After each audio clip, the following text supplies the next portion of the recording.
railway speed कमाएं? How to reduce the fan speed? Reduce the fan speed minimum, it is to minimum.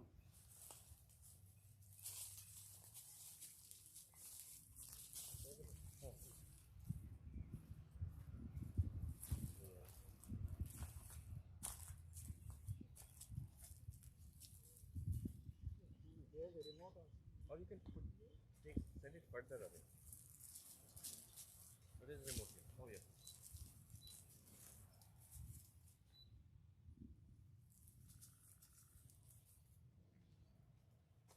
Remote একটা স্পিডের আছে।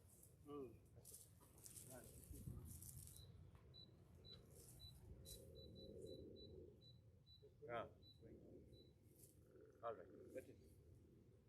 If it picks up, we'll change it. So switch it on, we'll see whether it's picking it up.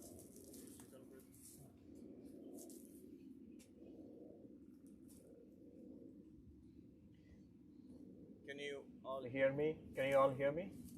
You can? At the back? Good.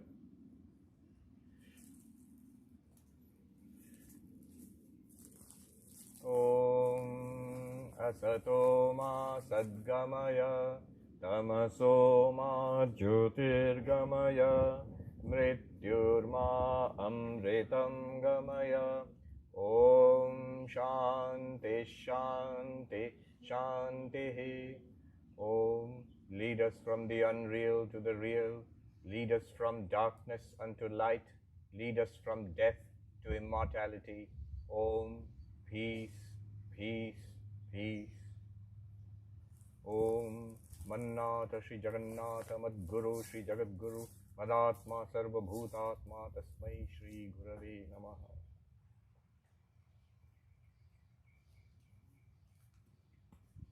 My pranams to Revered Swami Prapananji Maharaj. Namaskars to dear Swami Isha Dhyanananda Ji.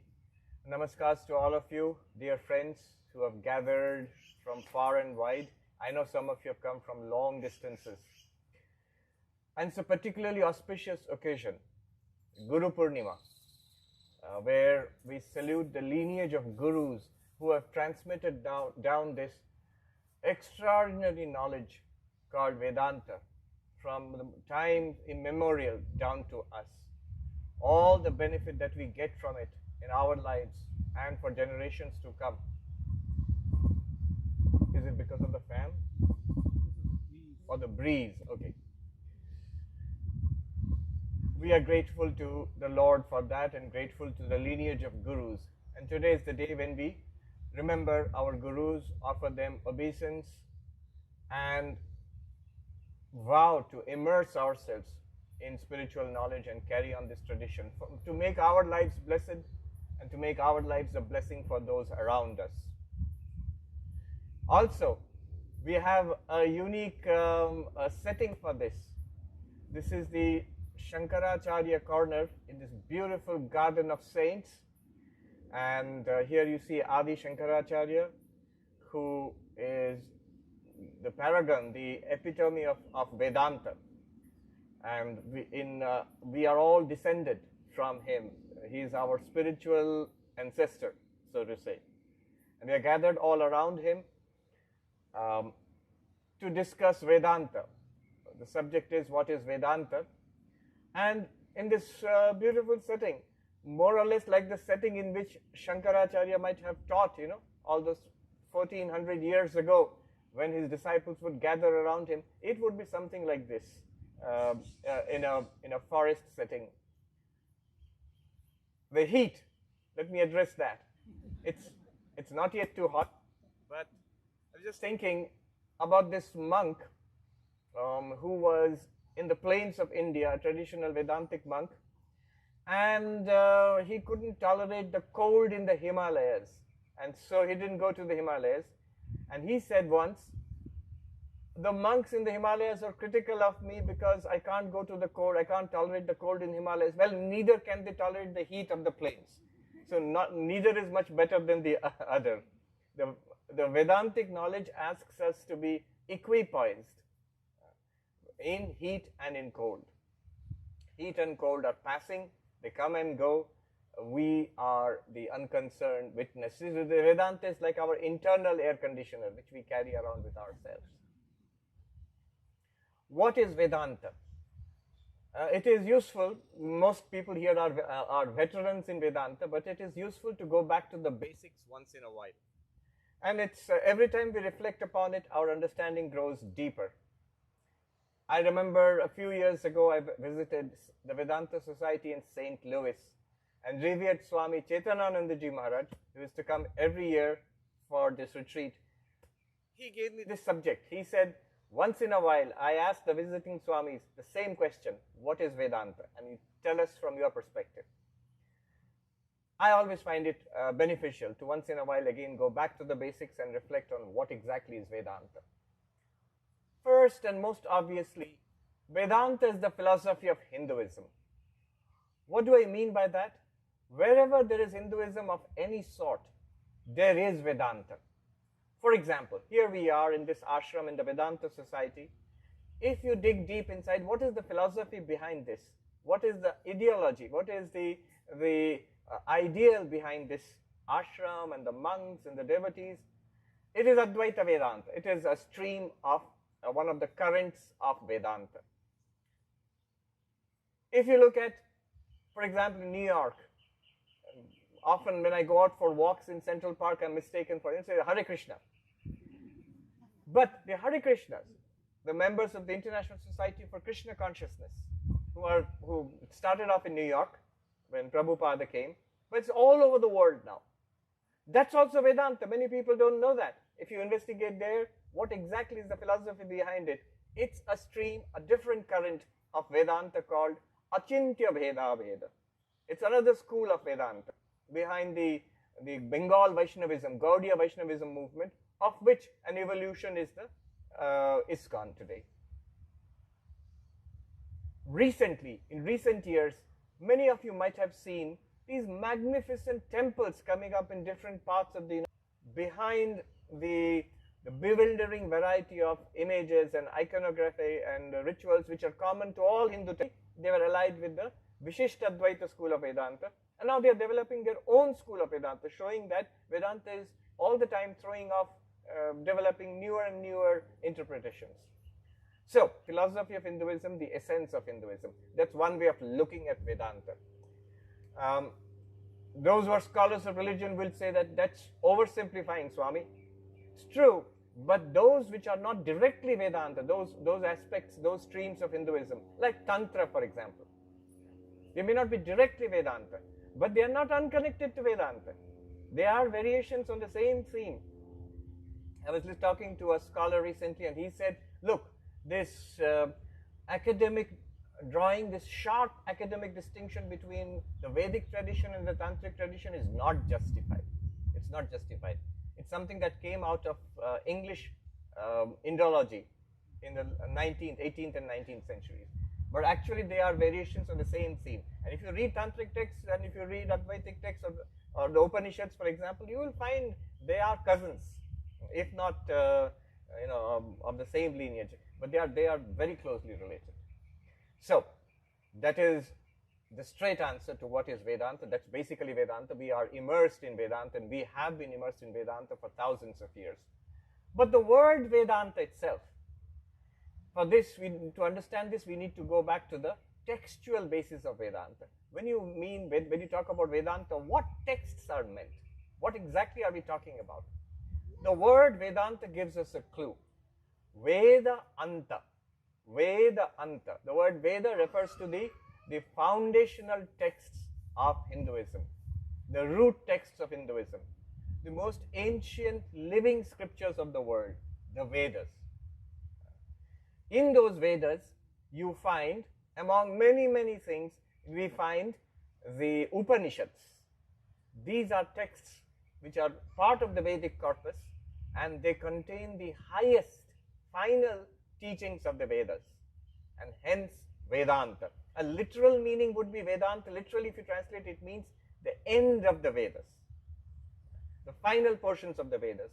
Sometimes the Upanishads are, it's true, literally at the end of the Vedic the Sangitas, sometimes, but sometimes not. Sometimes they are in the middle of the text. So Vedanta would mean, end of the Vedas would mean the final teachings of the Vedas. In Sanskrit, Siddhanta. Anta in the sense of not just the end of the book, but actually Siddhanta, the highest final conclusions of the Vedic tradition. In that sense, Vedanta. A philosopher, Professor Arindam Chakravarti, who's I think one of the most brilliant minds working today in Indian philosophy, he said, he defined it as the cutting edge of knowledge. So that also means that Vedanta is not some ancient, forgotten old system of thought. It's also the cutting edge of knowledge. Anta also means the edge. One of the terms which comes from Vedanta is the razor's edge. Shurasya dhara, from the Kathopanishad. In this country, the term is known because of Somerset Maugham, who used it for one of his novels, The Razor's Edge, which in turn brought a lot of young Americans into Vedanta. And I don't think too many people read the book now, but even when we were in college, I read it. A lot of people here in the United States read it. And the consequence was they would put on backpacks and get their passport out and go off to India in search of a guru. But that's Vedanta. In fact, the definition of Vedanta we memorized as students, as brahmacharis in our training, Vedanta nama Upanishad pramanam. Vedanta is verily the source of spiritual knowledge called the Upanishads. Literally, Vedanta is the body of texts called Upanishads. And of course, associated texts. What are the associated texts? The one most common text, of course, is the Bhagavad Gita. If you ask for one text which characterizes Hinduism, the Bhagavad Gita itself is the essence of the Upanishads. One of the verses which praises the Bhagavad Gita, it says that the Vedas are cows, and the milk of the cows is the Bhagavad Gita. And Krishna is the milkman who milks the cow of the Vedas and extracts the essence. The essence is the Upanishads.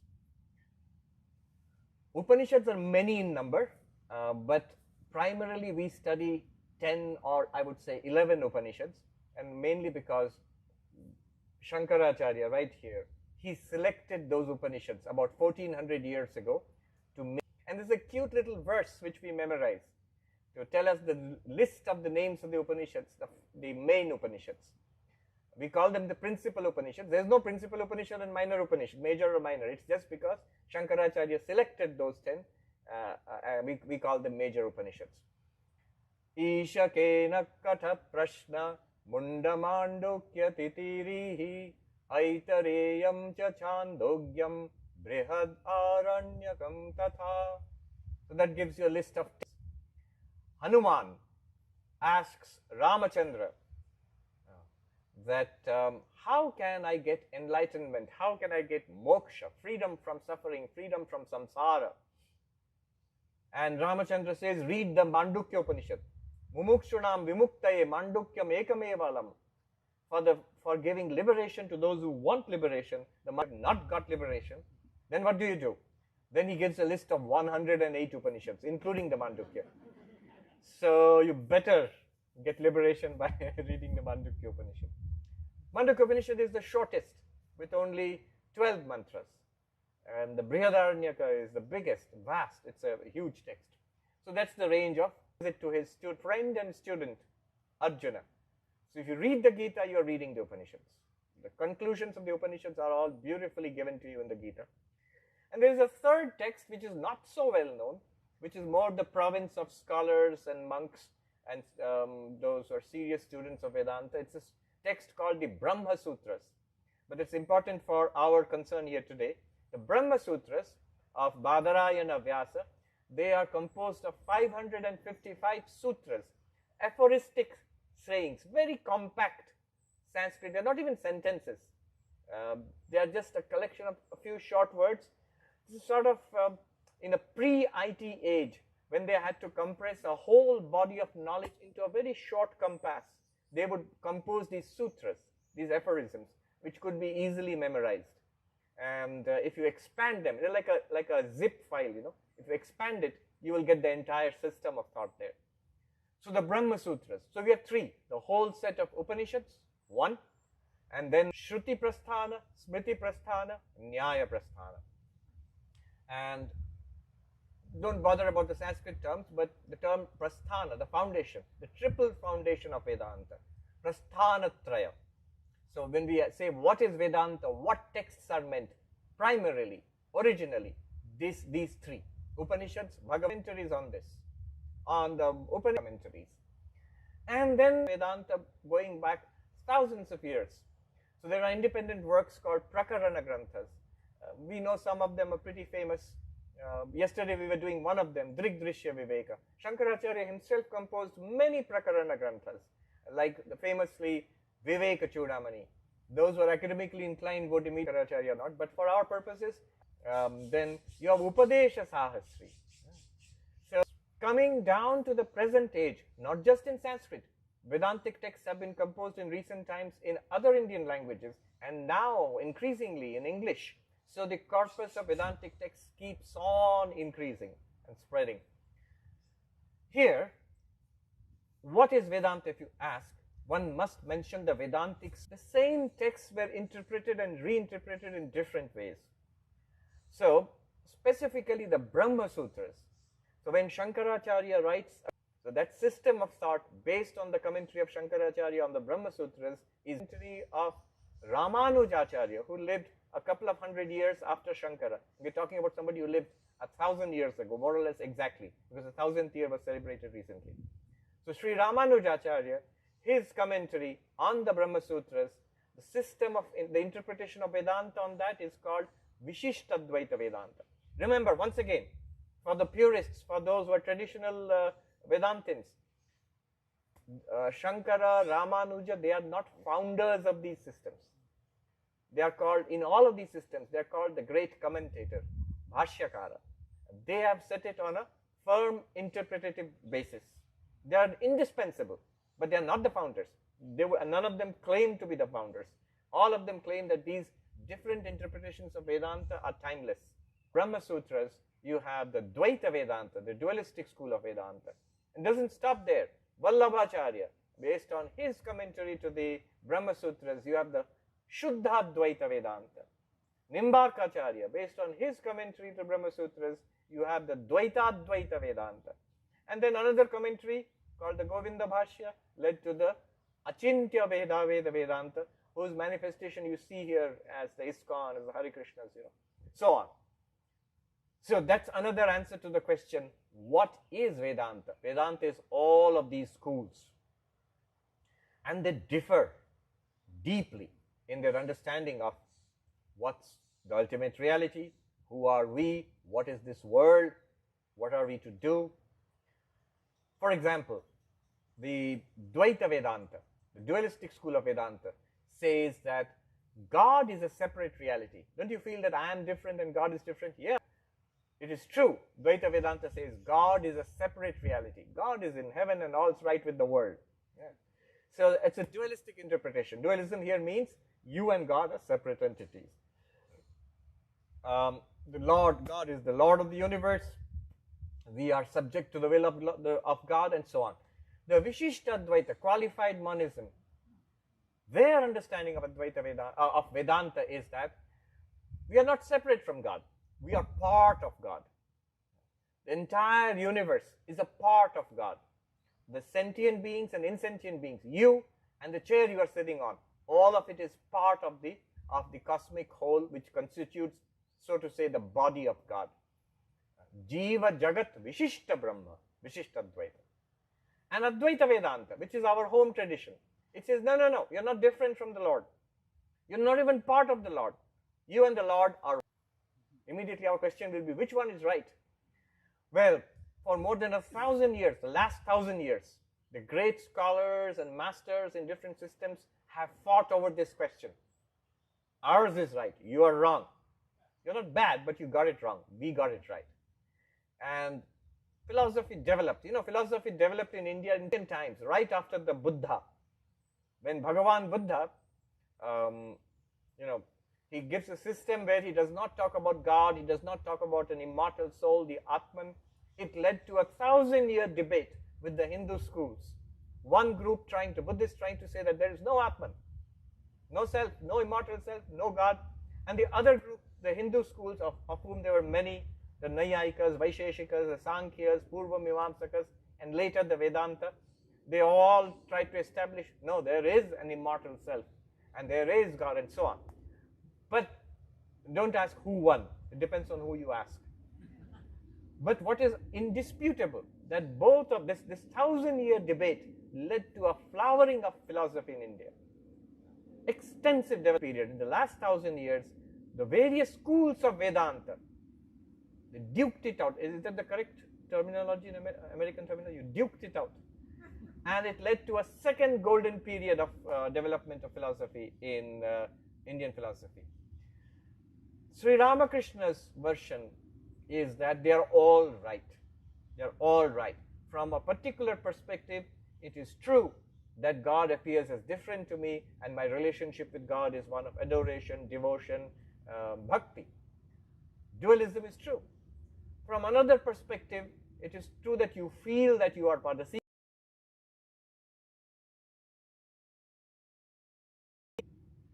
and yet from yet another perspective, you feel an identity with God. And that has been, it's not a new perspective. There's a beautiful verse, Hanuman, same Hanuman. Now Rama asks Hanuman, what do you think of me? And Hanuman's response to Rama, it encompasses all of Vedanta. He says, Deha buddhya daso aham. As this body, as this person, being Hanuman, I am the servant, you are my master. But that's not all. Jiva buddhya twadangshaka. As a jiva, as a sentient, individual sentient being who has gone through many births. Earlier I was something else. I am a tiny part of you. I'm not different from you. But that's not all. Atma buddhya tu tvamevaham. As the Atman, as pure consciousness, the witness consciousness we are talking about, you and I are identical. You are not the Lord, I am not the devotee. You are not the whole, I am not a part. We are one indivisible ocean of awareness. Which one is right? Iti me nishchita matihi. This is my firm conviction, Hanuman says. All of them are right. Now the first one, you are the Lord, I am thy servant, is dualism, Dvaita. You are all of these systems. So Hanuman sort of smoothly glides from one to the other without seeing any contradiction. So these are the different systems of Vedanta which we have. Our home tradition here is Advaita Vedanta, but in an expansive liberal sense. It's not in the sense of rejecting the other traditions. We are rooted in Advaita Vedanta. We're open to other traditions. Why just Dvaita or Vishishta Dvaita or Dvaita Advaita or whatever? Even beyond that, we're open to Buddhism and Jainism and Sikhism and Islam and Christianity and Judaism and all the great spiritual traditions. This is embodied in this beautiful garden of saints here. Now, let's not be so nice. I'm going to do the opposite of saying what is not Vedanta. One good way of learning what is Vedanta is asking the question, if somebody's uncomfortable, do you have chairs at the back near you? Raise your hand if you have a chair behind near you. Yes, there are chairs at the back. If you feel uncomfortable, you can go to places. There's one right here on the right side also. Exactly. Yes. Find the short-lived. Don't worry, my talk also will be short-lived. Now let's go on. Let's ask what is not Vedanta. That's a good way of learning Vedanta. In fact, we'll do to Vedanta what Vedanta does to God. The way Vedanta searches for the ultimate reality is neti neti. Not this, not that.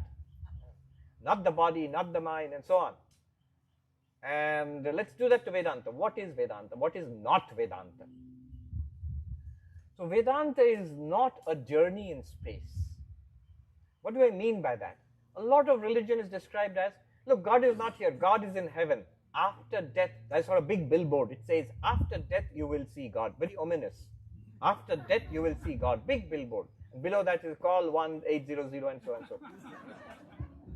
After death you will see God. That's a time word. It implies a journey in time. Not now. God is not now, but God is then, after.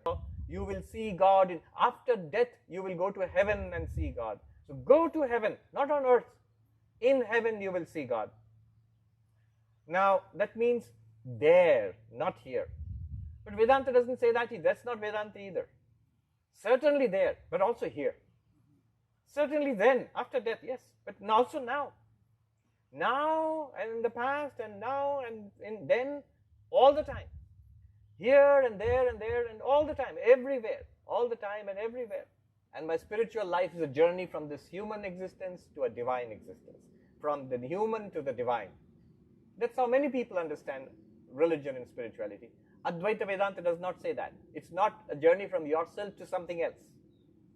Rather, what is Advaita Vedanta in that case? If it's not a journey in space, if it's not a journey in time, if it's not a journey from yourself to something else, it's a journey, it's a spiritual journey, but of a different kind. What kind? It's a journey from ignorance to knowledge. From ignorance to knowledge. From not realizing to realizing. From being in darkness to becoming enlightened.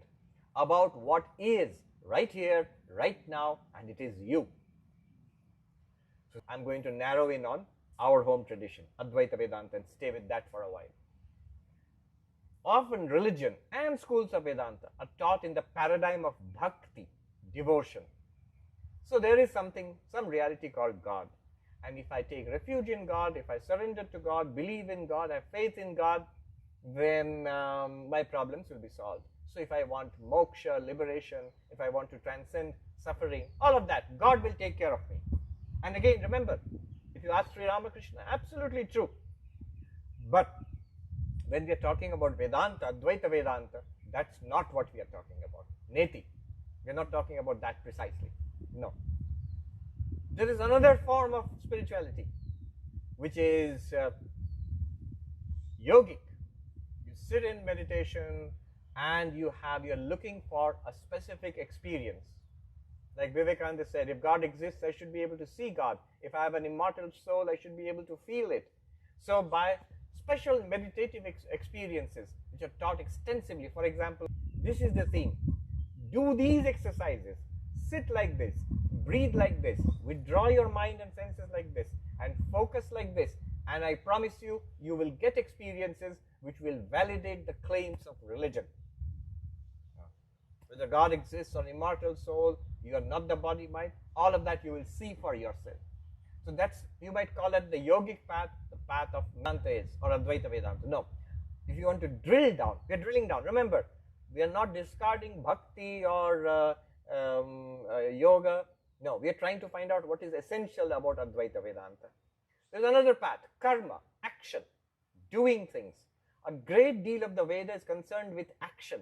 That is called the karma kanda, and that's the domain of another system of philosophy called Purva Mimamsa. There the idea is, you want something and you perform certain action. Those actions may be worldly actions like going out and getting a job and earning money and buying the thing you want. Or it could be a religious ritual, like performing this particular homa, a fire sacrifice prescribed in the Vedas, which will ensure that you go to heaven after death. But something that I do not have, I want to action. Advaita Vedanta is not that either. It's not about doing something. We had an Acharya, master of Vedanta, when we were novices, and he would, actually this was before my time, but I heard the story. This Swami, who was very learned in Vedanta, he would try to make this distinction between knowledge and action, and he had a high-pitched voice. He would say, "The grass is green." And all the novices, you can imagine the young novices with their tufts of hair and looking at each other. Yeah, the grass is green. So? The grass is green. So? Then next he would say, "Get me a glass of water." And immediately a few of the novices would jump up, "Yes, Swami." And they would run out. "Fools, sit down." They would sit down with bewildered looks. See, when I give you a statement of fact, the grass is green, it's bewildering. Yeah, so what? And if I tell you to do something, that's very easily understandable. Get the Swami a glass of water. They're rushing out. No. So this is the difference between the earlier portion of the Vedas, the Karma Kanda, and the later portion of the Vedas, the Vedanta. Karma Kanda, ritualistic portion of the Vedas, is like, get me a glass of water. Do this, you will get this. But Vedanta, from an Advaitic interpretation, is not that. It's more like the grass is green. But it's not about grass is green. It's not telling us that the grass is green. It's telling you who you are. What do I do next? Often people hear Vedanta talks and then they come and ask, I understand what you said, Swami. Now what do I do? The moment you say, now what do I do? You have not understood. If I have no birth nor death, what would I want? What would I be afraid of? This very interesting incident happened. Swami Vivekananda was here in the United States and he met the great agnostic, Robert Ingersoll. In fact, if you Google Robert Ingersoll, you will get the great agnostic. Or if you Google the great agnostic, you will get Robert Ingersoll. He was called the great agnostic. So his philosophy was, and he told Swami Vivekananda, I don't believe in any of that. The world is the only thing that we can be sure of. So I believe in squeezing the orange dry. That was Ingersoll. Swami Vivekananda said, I believe in that too. But I have a better way of squeezing the orange. He also said, I differ just in the choice of fruit. For you it's an orange, for me it's a mango. He said, I know that I cannot die. Therefore I am in no hurry. I know that, these are his words to Robert Ingersoll. I know that there is no fear, so I enjoy the squeezing.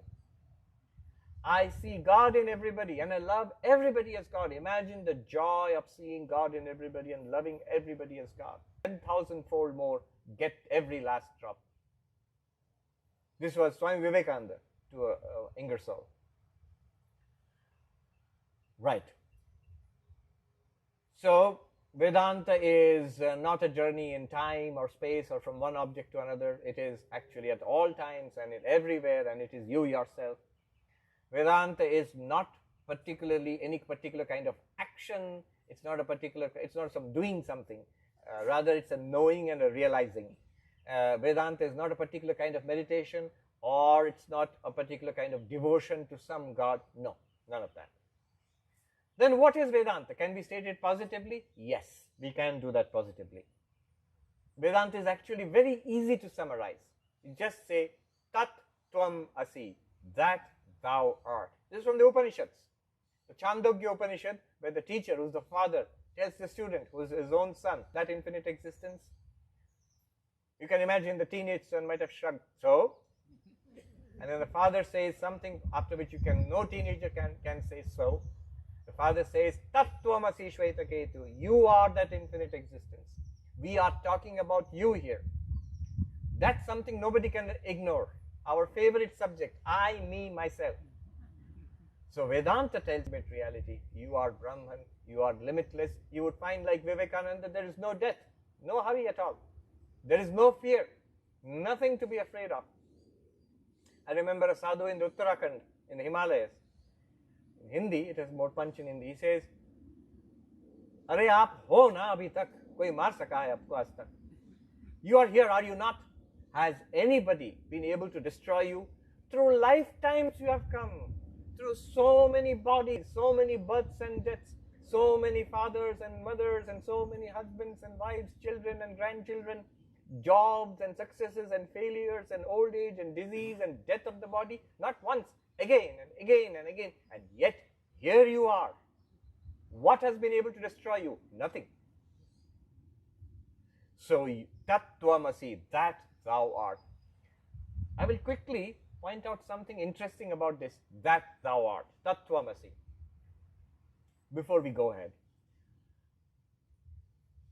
When we look at the world of religion, of spirituality, you will find there are broadly two kinds of spirituality. In the religions of the world, in this garden of saints, and in our own lives. Two kinds of spirituality. One is centered around that, God. The other one is based on inquiry into oneself, on thou, you.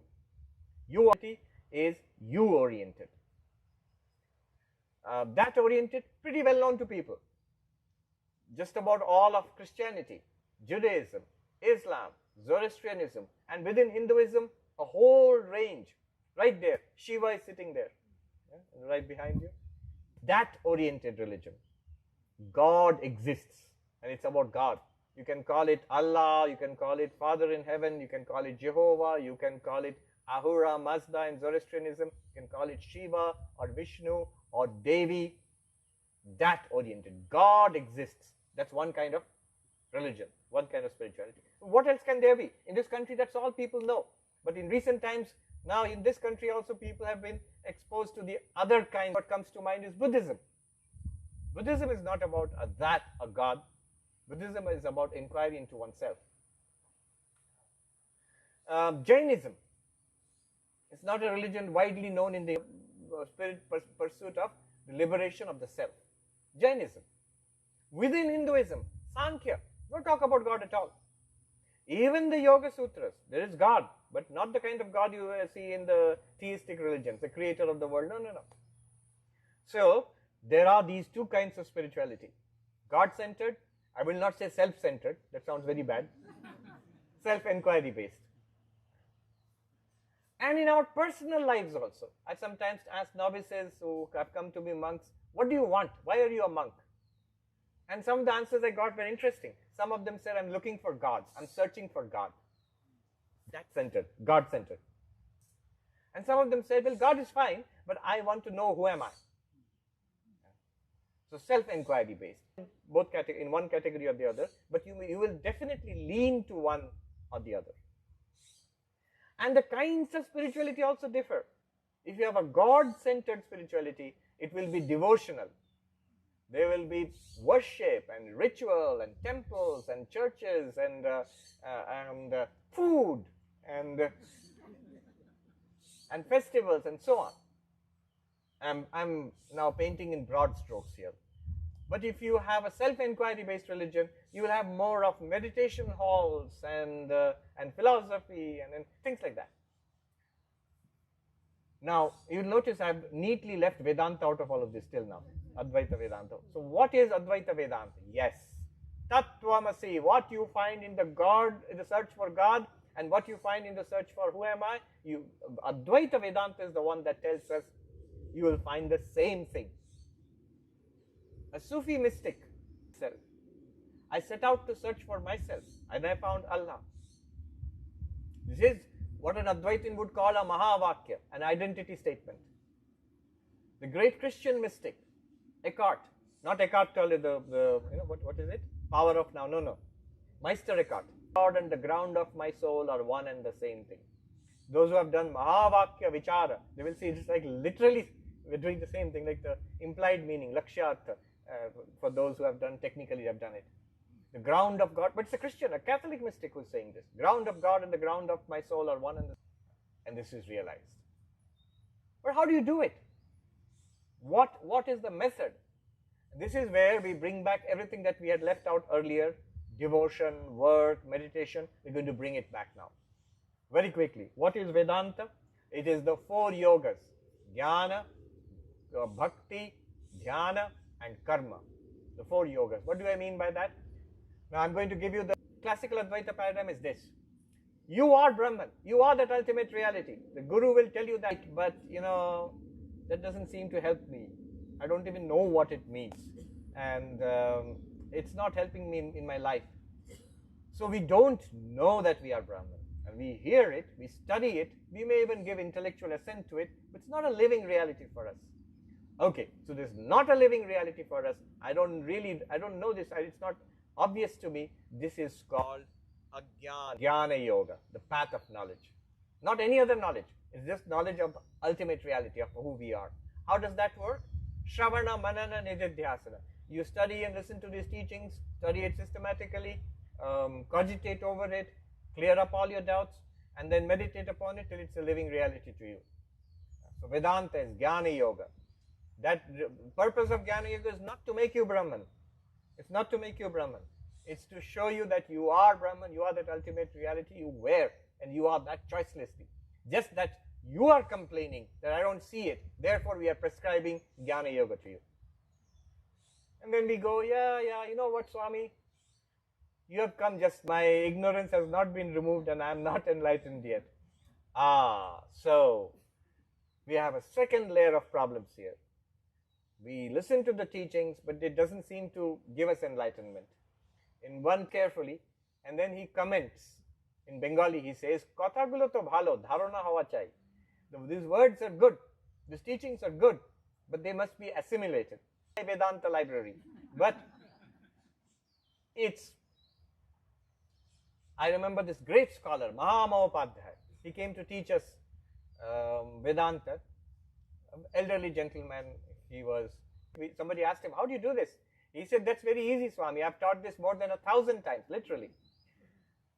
But once, almost with tears in his eyes, he said, "I've been teaching this so long, and I'm a Mahamahoopadhyay. Those who are from India, they know it's the highest title given to a Sanskrit scholar. But if you ask yet, so how does that happen? Well, how can we assimilate the teachings? The second level of problem is called chitta vikshepa. The first level was called ajnana, ignorance. The second level of problems, the deeper level. What was the first problem? Ignorant mind. What is the second problem? Restless mind. The restless mind can be corrected by meditation. So meditation is prescribed, and that will give you ekagrata, focus. So the whole technology of yoga becomes useful here. Now, here also we'll go, yeah, Swami, now talking about a third level of problems, and I promise you that's the last level. So the third level of problems, and that is called chitta mala, impurity of the mind. And we hear this term again and again in Vedanta, chitta shuddhi, purification of the mind. All the garbage that we have poured into ourselves, that's what is the problem. It needs a lot of house cleaning. What do you call it? Garage sale. Get rid of it. The junk that we have accumulated in the mind, not only in this life, in many lifetimes. And for that, what is prescribed is karma yoga. See, all the things which we left behind, karma, upasana. This is not neti, this is not advaita, this is not advaita. But now all of them become useful for us. So in Bhagavad Gita, in the Upanishads, there are to do karma yoga, purification of the mind, where we are not acting just for the gratification of this little body and mind. We spent our lifetime in trying to make this happy. How crazy that is, because I am not this. And I've made up my mind, I am this, and I'm trying to make this one happy. At the end, what will happen? This will just go away. There is a Buddhist meditation which points this out. You're supposed to sit quietly and think of what you ate for lunch. The rice and the dal and the vegetables. And then add to it what you had for breakfast, the toast and the cereals and the coffee. And then what you had for dinner last night and lunch yesterday and breakfast yesterday. Soon you will see it will spread over the table. It will become a banquet. That's all you. And then it will be mountains of rice, lakes of dal, and entire fields of vegetables. See, no demon in mythology has eaten so much. As whom? As you. 70, 80, 90 years of just food. I forget other resources. Just food. The sheer quantity of food. Literally mountains of food have flowed into this little body. And what have you gained out of it, sir? What have you gained out of it? Forget what we have given to the world. Are we happy now? Have we made ourselves lastingly, deeply, foundationally happy? Nope. I like the American nope. It carries more power than no. We haven't. Unselfishness is more paying, but it takes maturity to understand this. Unselfishness is much better than selfishness, to make ourselves happy actually. But it takes some maturity to understand this. So karma yoga is useful for purifying the mind. With a purified mind, meditation can focus the mind. Swami Ashokananda ji, mind full of worldly desires will be emotional, unstable, elation, depression, jealousy, irritation, unhappiness, and quickly changing. This is a sign of deep worldly desires. As you step away from worldly desires, the mind will automatically laga denge Mahatma ji. I will give you samadhi just like that. Shart hai ki shuddha chitta laiye. Come with a pure mind. Come with a pure mind is the work of lifetimes. Samadhi will be 2 minutes after that. And with a focused mind, purified and focused mind, the Vedantic teachings will give you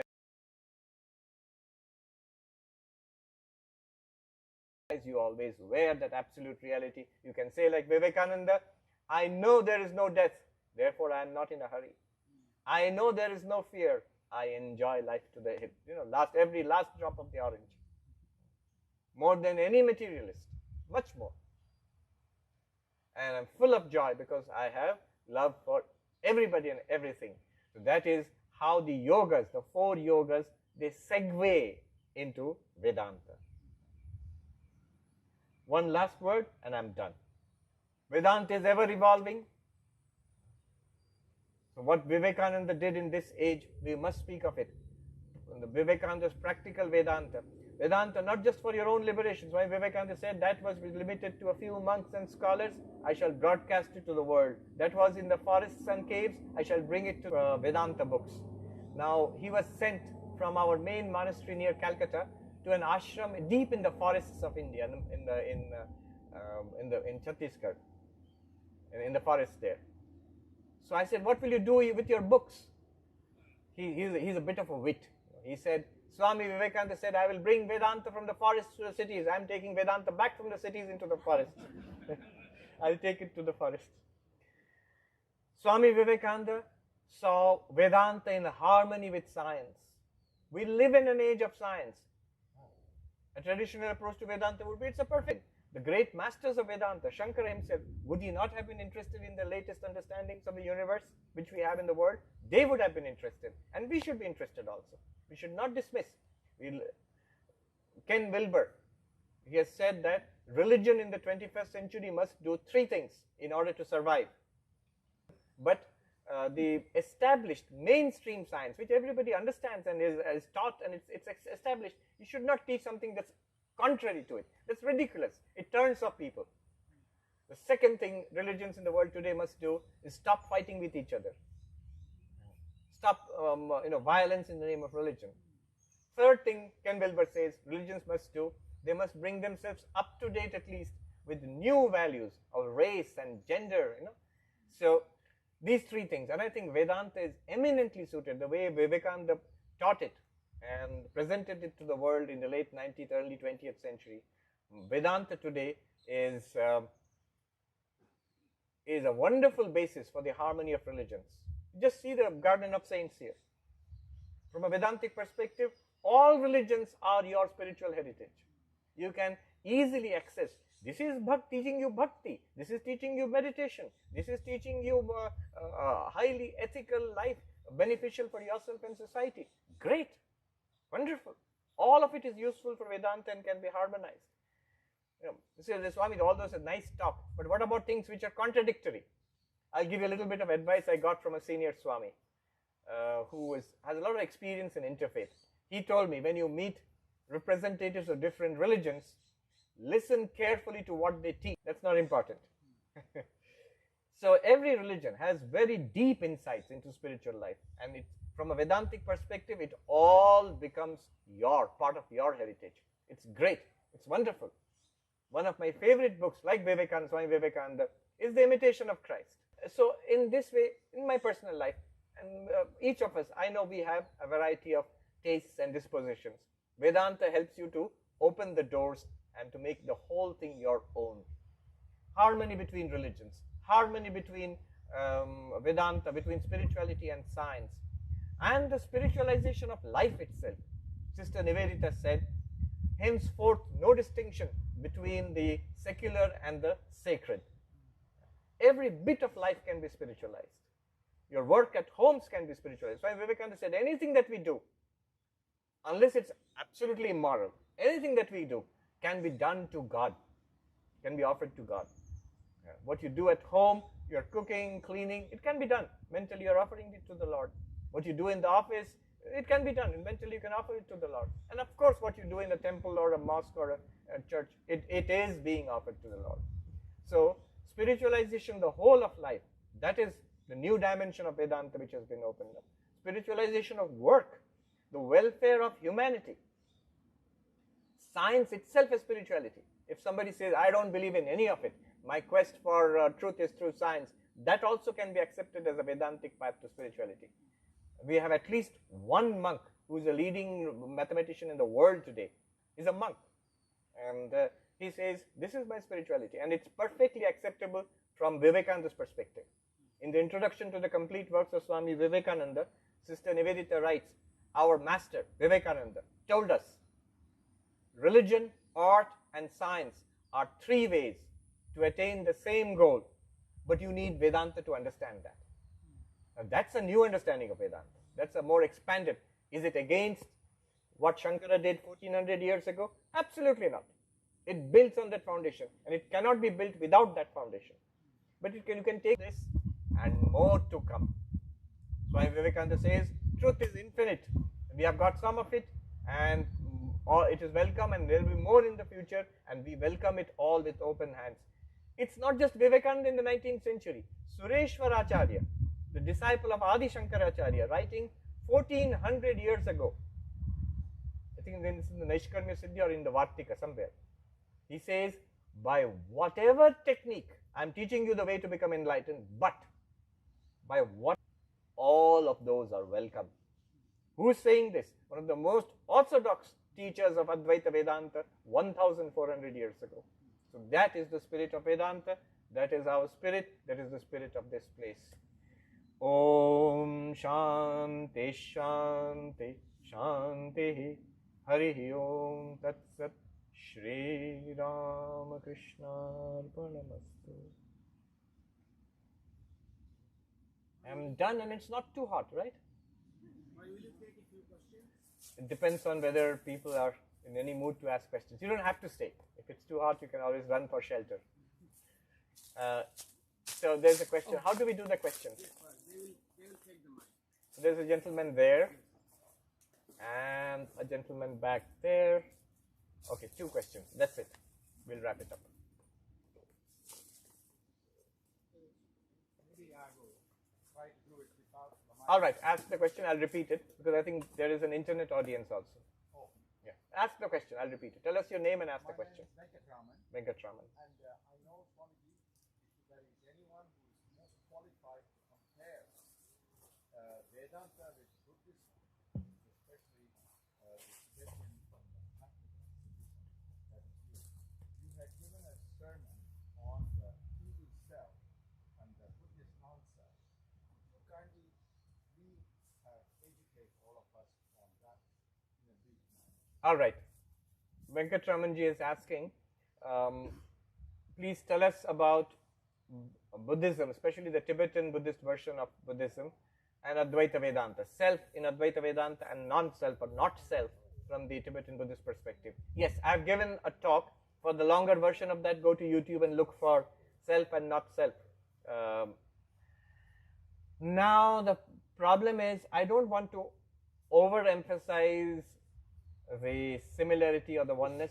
That's my tendency. Called perennialists.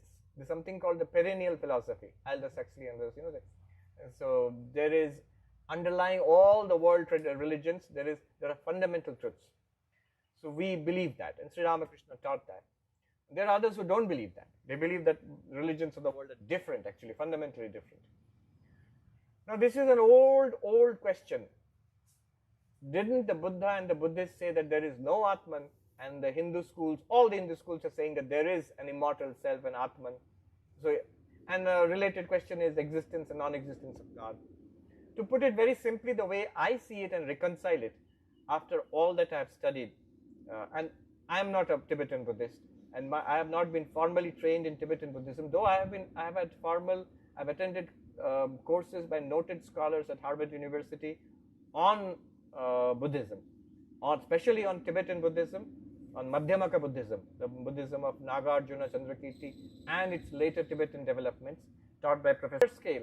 The classical Indian Buddhism, 1,000 years of Buddhist philosophy done in Sanskrit in India, from right after the Buddha till almost the end of the first millennium. So with this background speaking, and sort of academic training and my own reading, I'll put it very simply. There is a way of misunderstanding Buddhism, Tibetan Buddhism. There is a way of misunderstanding Advaita Vedanta. What is the way of misunderstanding Advaita Vedanta, and what is the way of misunderstanding Tibetan Buddhism? The way of misunderstanding Tibetan Buddhism is they are talking about nothing. Old texts where there is a tremendous amount of debate going on. The Madhyamaka Buddhists, which is the foundational philosophy of Tibetan Buddhism, they are often characterized, in my view, mischaracterized as nihilists. It's unfair to say that they are saying nothing, because they themselves clearly say, we do not say that nothing exists. So nothing is a way of misunderstanding Tibetan Buddhism. And a way of misunderstanding Advaita Vedanta is, they're talking about something. Something. The American nope. When I say, it's easy to understand it this way. Take gold and ornaments, gold and jewelry. You know, there's a necklace, there's a bracelet, and there is a ring, and then somebody says to you that, look, that's not the reality. The reality is gold. Now, one way of throw that stuff away, look for the real ornament called gold. You'll never find it. You have made a mistake. You think the only kind of reality is ornament. So if there's a reality, there must be a real ornament, and ornaments wouldn't exist. Take the gold out of a necklace, golden necklace. What remains? Like a shadow in the air, like a car. It's not another kind of ornament. Similarly, the reality of all this universe is being, existence, sat. It's not another kind of thing. There are tables and chairs and grass and people and sky and earth and one more thing called Brahman. No. So that's the way of misunderstanding or understanding Advaita Vedanta. And the way of misunderstanding and understanding Tibet, it's not the bracelet, not the ring. So gold means nothing. You say gold is the reality, but it means nothing, because the only thing that exists are the ornaments. So if you dismiss all the ornaments, there's nothing left. So you mean nothing is the reality, or the reality is nothing. No, that's misunderstanding also. There is a reality which is not an existence. That's how I reconcile. However, would people agree? It sounds reasonable and nice. Yes, but there are many who disagree. There are many on the Advaitic side, traditional scholars. I had one scholar call me up from India and says, this is what you said, and he firmly disagrees. And his clear idea is Tibetan Buddhism or Mahayana Buddhism. He's an Advaita scholar, traditional scholar from Benares. He said, they're just saying there's nothing. There's nothing.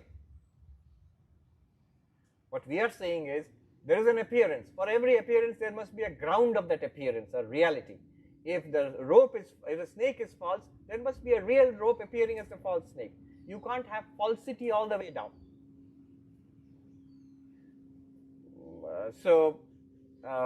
In Sanskrit, it is called Niradhara Brahma or Niradhisthana Brahma. Niradhisthana Brahma Navayam Angikurmaha. We as non-dualists, we do not accept only falsity without any reality. It's the real compared to which something is false. World is false, Brahman is real. But there's no reality, it's only falsity. And according to this scholar, they said, oh, those Tibetan Buddhists, they are saying this. And the Tibetan Buddhists, if you ask them, so is the non-dualists and Advaitins, they are saying the same thing? They're very nice people. So they will say, no, not quite, they are talking. You'll see their understanding of Brahman or Atman is some kind of eternal thing, which they can easily cut down with the logic of Nagarjuna or Chandrakirti. So thus it goes. Has it solved the problem? For me it has. I hope for some it has. But for